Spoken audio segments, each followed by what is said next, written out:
Alrighty then, Successful Indie Author, 5-Minute Focus, episode 724. Basics of writing, which aren't basic at all. I just had to kick Stanley out because he's making too much noise, bugging me, trying to go back outside when we just came back in like a half hour ago. So anyway, he's out there. Alright, basics of writing. It starts with an idea, and this is where you're inspired. The ideas for a story are always inspired because that is the big hook. That is the big thing that you're going to attract your readers to. It's that idea that starts your blurb. That's one of those things. It's really cool. And if it's the twist at the end, well, then you can't really put it in your blurb because you want to keep that twist there. But your first reviewer will make sure everybody knows about that twist at the end. So you can't really embrace that too much as the twist to be the end all, like The Sixth Sense, where it came out, oh my God, he's been dead the whole time. Sorry if I ruined that for you. It's been out for a while, but that kind of twist. It's cool. It's a one-off. People generally don't go back to it. But little twists, they'll come back for the characters. Look at Knives Out. Okay, they solved that problem. All those things, you're not going to replicate any of that, but you came back for the character. The Daniel Craig as speaking with an American accent. It was crazy. But people came back for the next volume, the next issue in the story because of the character. So it starts with an idea, but then the characters. Who and what?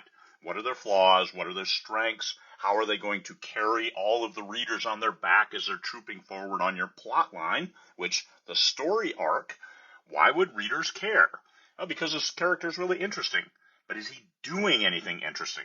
Is she doing anything that people that people can relate to, that they want to read about?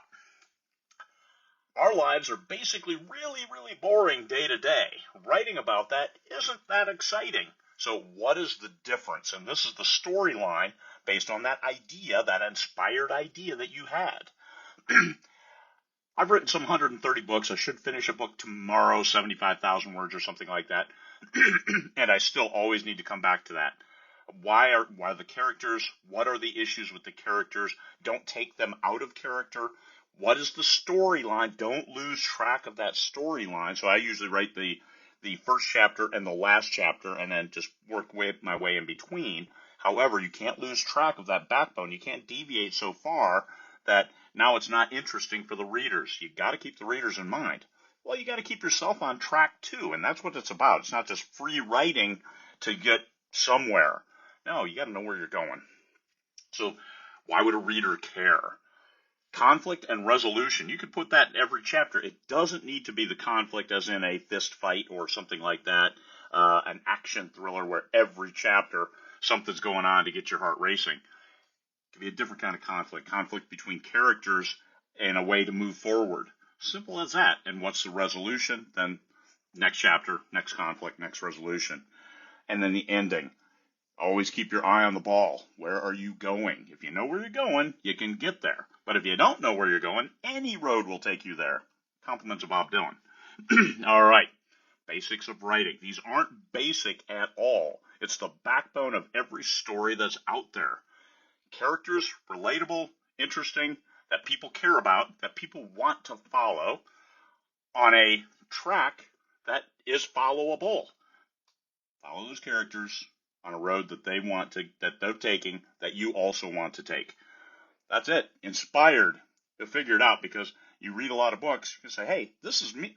I think this would really be interesting. Cool. Put it in your own book. If it's not out there, you have to write. Go. Peace, fellow humans.